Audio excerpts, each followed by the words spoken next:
주일 말씀에 하나님께서는 덤불 속에서 모세를 부르셨습니다. 하나의 재와 같이 불타서 없어져 버릴 그 연약한 인생에 타도 없어지지 않는 그 하나님의 뜨거운 임재 가운데로, 그래서 떨기나무에 임하신 그 하나님을 모세에게 보여주십니다. 그리고 하나님이 부르시죠. 모세야, 모세야. 40년 동안 광야에서 죽은 것만 같았던 그의 인생이 하나님의 임재와 하나님의 부르심으로 말미암아 어떻게 됩니까? 다시 살아납니다. 우리의 인생 역시 그러한 것 같습니다. 하나님이 부르셔야 살아납니다.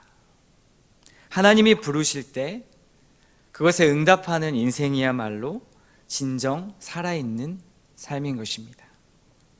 하나님의 계획 속에 들어가서 하나님의 일에 동참하는 것, 그 부르심 속에서 하나님의 끊임없는 부르심과 우리의 응답의 연속이 바로 그리스도인의 삶인 것입니다.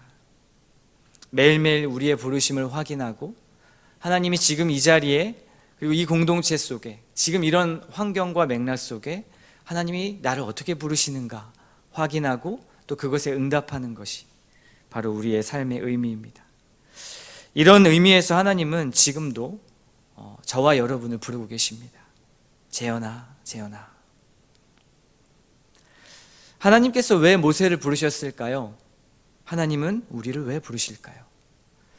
이 부르심이 모세에게만 해당이 된다면 성경은 우리와 동떨어진 이야기가 될 것입니다. 그러나 주님은 지금도 모세와 같이 우리를 부르고 계십니다. 우리는 주님이 부르실 때 우리의 상황을 보지만, 그래서 내가 누구이기에 라고 항변하지만 우리 하나님은 아니야, 내가 누구인지를 보렴 이라고 말씀하십니다. 그리고 그 하나님은 이렇게 고백하기를 원하시죠. 내가 누구이게가 아니라 하나님이 나와 함께 계시기에.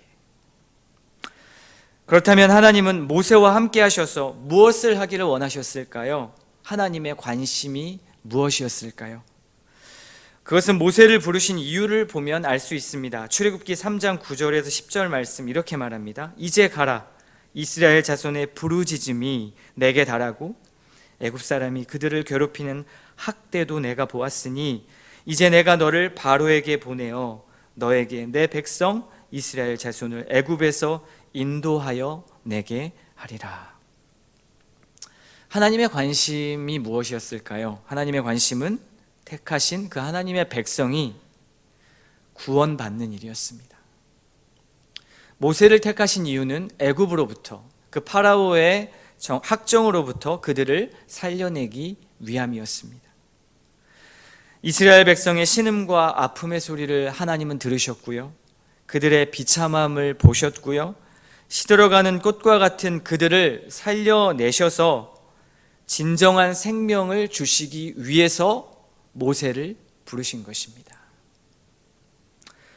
고통 속에 부르짖는 영혼과 마음이 찢겨지고 삶이 고단해서 하루를 버티기 힘들어하는 그 이스라엘 백성들을 향한 하나님의 마음, 그것이 긍휼과 사랑이었는데 그것을 모세를 통해 드러내시는 일이었습니다. 그래서 하나님은 모세를 부르신 것이죠.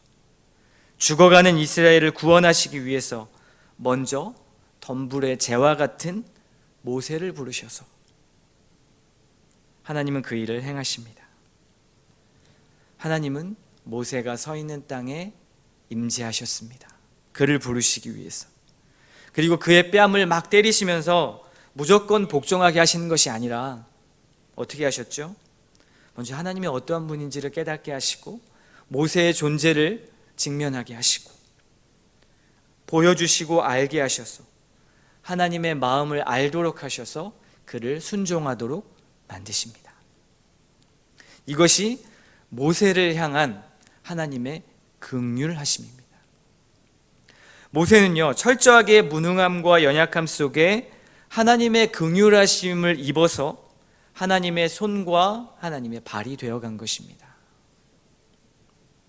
모세 혼자 스스로 해낸 것이 아니라 하나님의 긍휼하심을 입은 거죠. 그래서 모세는 모세의 마음이 이제는 하나님의 관심과 성품에 동참하는 일로 나아가게 됩니다. 나중에요, 출애굽기 32장에 보면 이스라엘이 금송아지를 만들어서 죄를 짓는 장면이 나타납니다. 모세는 먼저 그들을 향해 너무나 분노합니다. 지금 자기는 하나님 말씀을 받고 있는데 이스라엘 백성들은 정작 죄를 짓고 있는 모습. 하지만 그 분노 속에도 불구하고 그의 고백은요, 그 이스라엘 백성들을 향한 거룩한 분노였습니다. 그리고 긍휼함이 나타납니다. 출애굽기 32장 32절에 이렇게 모세는 말합니다. 기도하는 거죠, 하나님 앞에. 그러나 이제 그들의 죄를 사하시옵소서. 그렇지 아니하시오면 원하건대 주께서 기록하신 책에서 내 이름을 지워버려 주옵소서.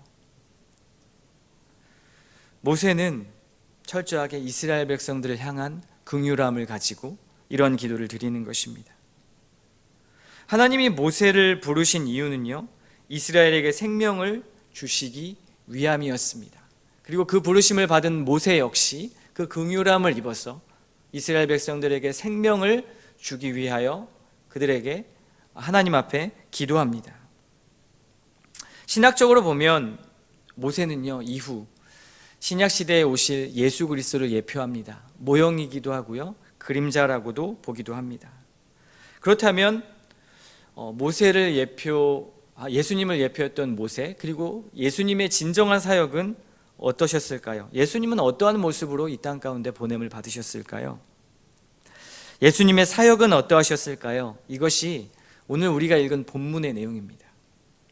먼저 예수님이 이 땅에 오신 이유를 요한복음 10장 10절에서는 이렇게 말씀합니다. 내가 온 것은 양으로 생명을 얻게 하고 더 풍성히 얻게 하려 하는 것이라.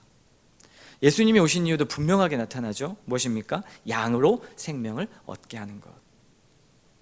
그 일을 위해서 주님은 어떻게 하신다라고 말씀합니까? 오늘 본문 9장 35절입니다.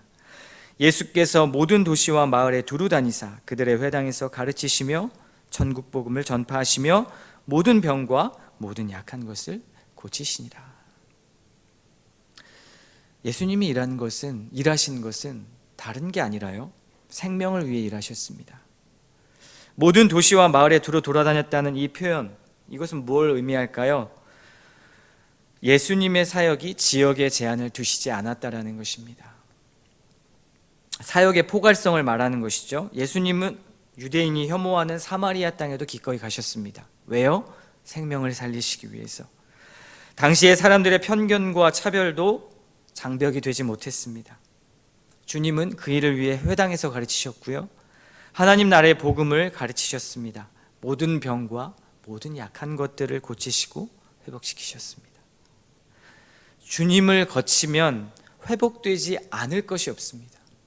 예수님을 만나면 모든 것이 회복되고 새 창조가 일어났습니다. 이런 사역을 하셨던 이 주님의 관심, 그 마음의 중심에 무엇이 있었을까요? 36절 보십시오. 무리를 보시고 불쌍히 여기시니 이는 그들이 목자 없는 양과 같이 고생하며 기신함이라. 여기서 불쌍히 여기시니라는 말은 예전 성경으로 보면 무리를 보고 민망히 여기셨다라는 표현으로 번역되어 있습니다. 원래 뜻은 그의 깊은 속마음이 애간장이 녹아서 동정과 긍휼로 가득했다. 우리를 보실 때, 그 무리들을 보실 때 예수님의 마음이 이러하셨다는 것입니다. 한 사람 한 사람, 한 영혼을 볼 때마다 어떻습니까? 애간장이 타는 거죠. 불쌍히 여기시는 거죠. 그러시면서 그들을 보니 마치 목자 없이 고생하며 유리하는 양떼와 같다 말씀하십니다. 예수님은 그 무리들의 육적인 고통뿐만 아니라 그 이면에 있는, 그 내면 깊은 곳에 있는 영적 질병과 고통, 죄의 저주와 죽음까지 꿰뚫어 보시면서 이 말씀을 하고 계신 것입니다. 마태복음만 봐도요, 예수님의 사역이 나타날 때마다 이런 표현들이 자주 나타납니다. 마태복음 14장 14절에서도 이렇게 말씀합니다. 예수께서 나오사 큰 무리를 보시고 불쌍히 여기사 그 중에 있는 병자를 고쳐주시니라. 15장 32절에서도 말합니다. 예수께서 제자들을 불러 이르시되 내가 무리를 불쌍히 여기노라. 그들이 나와 함께 있은지 이미 사흘이며 먹을 것이 없도다 하시매 길에서 기진할까 하여 굶겨 보내지 못하겠노라.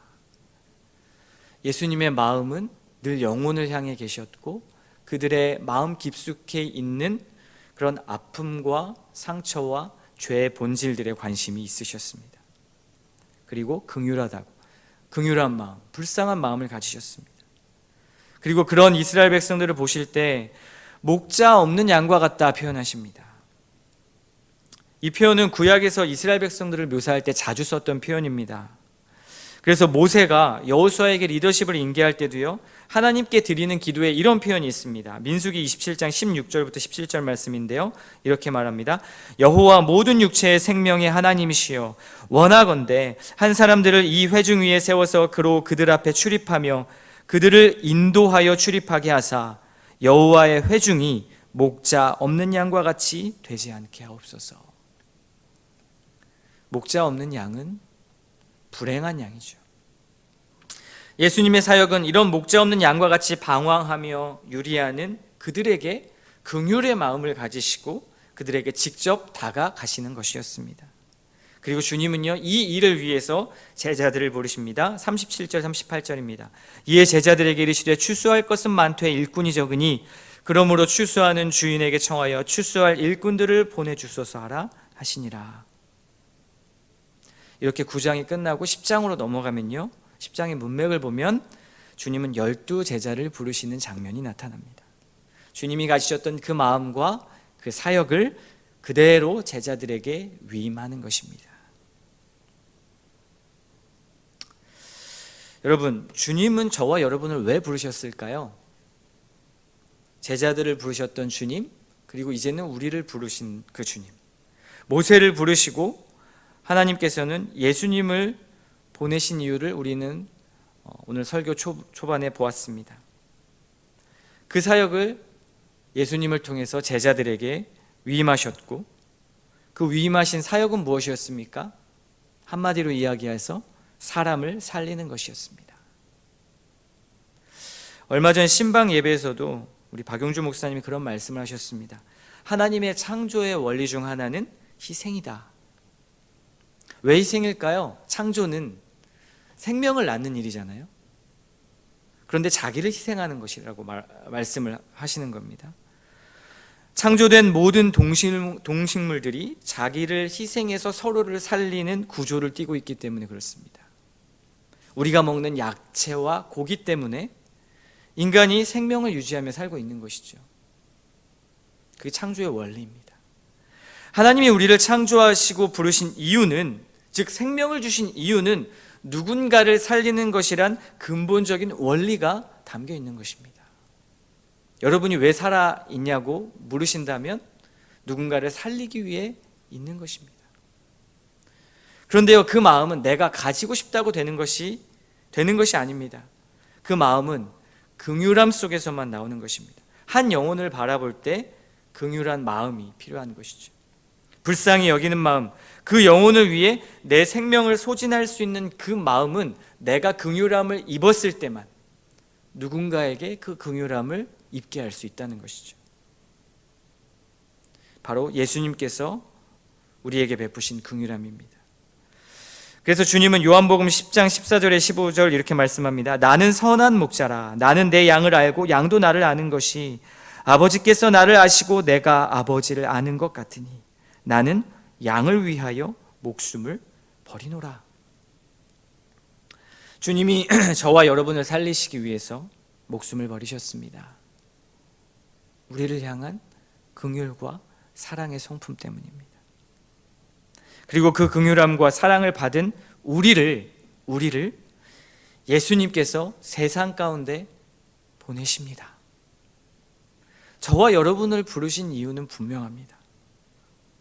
잘 먹고 잘 살라고 부르신 게 아니라 사람을 살리기 위해서 저와 여러분을 부르셨습니다. 우리의 사역과 삶의 방향이 사람을 살리는 일이 되어야 합니다. 그 DNA는 주님이 가지셨던 그리고 우리가 받은 긍휼함, 그 십자가의 긍휼함입니다.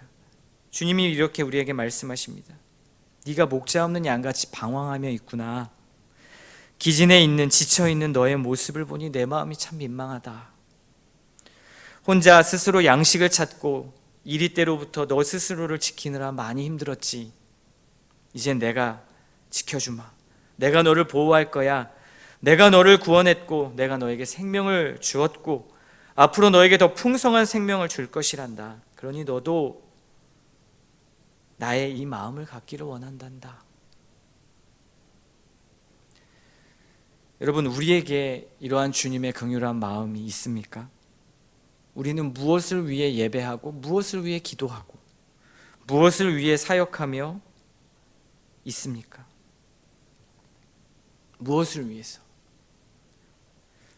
돈을 버십니까? 무엇을 위해 자녀를 양육하십니까? 성경은 분명히 말하죠. 하나님의 영광이라고. 우리도 알고 있습니다. 하나님의 영광을 위해서 먹든지 마시든지 무엇을 하든지. 고린도전서 10장 32절에 그렇게 말씀하시죠. 그 하나님의 영광은 무엇을 통해 받기를 원하실까요? 모세를 보십시오. 예수님을 보십시오. 다른 게 아닙니다. 하나님께 긍휼함을 입은 우리들이 누군가에게 긍휼함을 베풀 때, 우리에게 긍휼을 베풀어 주신 예수님의 길을 따라 걸을 때, 그때 하나님은 영광을 받으십니다. 하나님이 나주역 신장로교회 성도로 왜 여러분을 부르셨을까요? 회사원으로, 연구원으로, 교사로, 농사일로, 주부로, 한 가정의 아빠, 엄마로 여러분을 왜 지금도 부르고 계실까요? 직장에서는 동료와 상사, 후배를, 선배를, 가정에서는 아이와 배우자를 살리라고 부르신 것입니다. 죽이라고 부른 게 아니라 살리라고 부르신 것이죠. 사람들은 기진하여서 목자 없는 양같이 누군가 내가 힘든 것을 끌어안아 주기를 원하고 영혼 내면 깊은 곳에서 부르짖고 있습니다. 우리도 그렇잖아요. 예수님 믿어도 고통스러울 때가 많고 예수님이 없는 것처럼 느껴질 때 얼마나 괴롭습니까? 목자 없는 양같이 부르짖죠. 누군가에게 표현은 하지 못해도 내 영혼은 부르짖고 있습니다. 말투가 까칠하고 하는 것마다 밉상인 사람들이 있습니다. 예의가 없고 일반적이지 않아서 불편하고 긴장관계에 있는 사람들이 주변에 도처에 많이 있습니다. 마음에 들지 않는 사람들이 있죠. 그런데요, 그것은 현상일 뿐입니다. 만일 그들의 깊은 내면의 속에서 살려달라는 영혼의 부르짖음이 있다면 그러면 그들을 어떻게 보시겠습니까? 그들의 부르짖음이 나는 구원이 필요해 라고 말하는 그 절망이 나를 향한 공격으로 표출될 때, 그렇게 표출된다면 여러분 어떻게 받아들이시겠습니까? 부부관계에서 나를 향해 던지는 그 비난의 말들, 정죄하고 판단하는 말들이 때론 있습니다. 그런데요, 그 안에 결핍이 있다는 걸 눈치채셔야 합니다. 우리가 현상만 바라본다면 우리는 늘 의인과 재판관의 자리에 설 수밖에 없습니다. 내가 긍휼함을 입었다는 걸 잊는 것이죠. 우리는 상대를 긍휼히 여기는 마음이 필요합니다. 예수님께서 만약에 우리에게 겉으로 드러나는 행위로 우리를 모두 정죄하셨다면 우리는 긍휼함을 입을 사람이 단 한 사람도 없을 것입니다. 보십시오. 태어나고 자라온 환경, 부모의 영향, 대한민국이란 나라와 문화에서 자란 그 모든 것들이 어떤 한 사람을 만든 것입니다. 그리고 그 결과로 한 사람의 인격이 형성된 것이죠. 근본적으로 여기에 더해서 암덩어리와 같은 오염된 죄의 본성이 붙어 있습니다. 사람마다 다 자라온 환경도 다르고 그런데 거기에 죄의 본성까지 붙어 있는 거죠. 모두가 다르고 모두가 결핍되어 있습니다. 그들을 수용하고 그들을 불쌍히 여긴다는 게 이상한 거죠. 나와 다르니까요. 상대를 볼 때 죄밖에 보이지 않으니까요.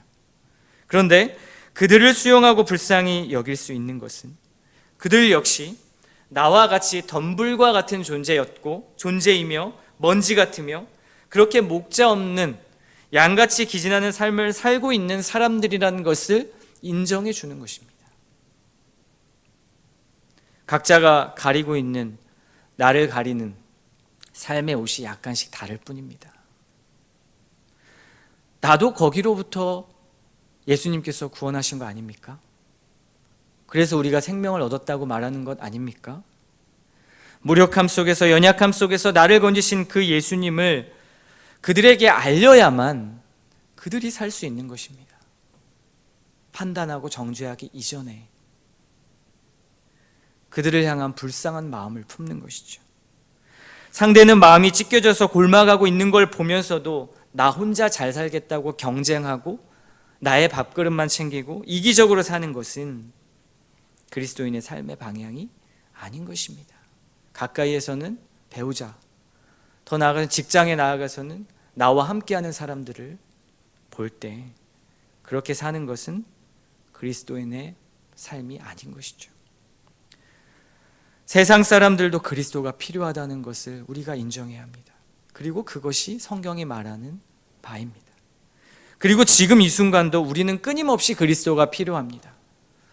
우리를 부르신 그 하나님의 말씀에 순종하며 나아가는 그 모든 일련의 행위들이 그리스도 없이는 불가능합니다. 그리스도의 이 긍휼한 마음, 사람을 살리는 일, 또 내가 사는 일은 그리스도가 필요한 것이죠. 그래서 오늘 이 아침에 주님이 지금 나를 어떻게 부르고 계신지를 물으십시오. 막연하게 나를 그리스도인으로 부르셨지, 나를 구원하셨지라는 것을 뛰어넘어서 지금 내가 처하고 있는 환경에서, 가정에서, 남편과의 관계, 아내와의 관계에서, 자녀들과의 관계에서 지금 나를 어떻게 부르시는지를 보십시오.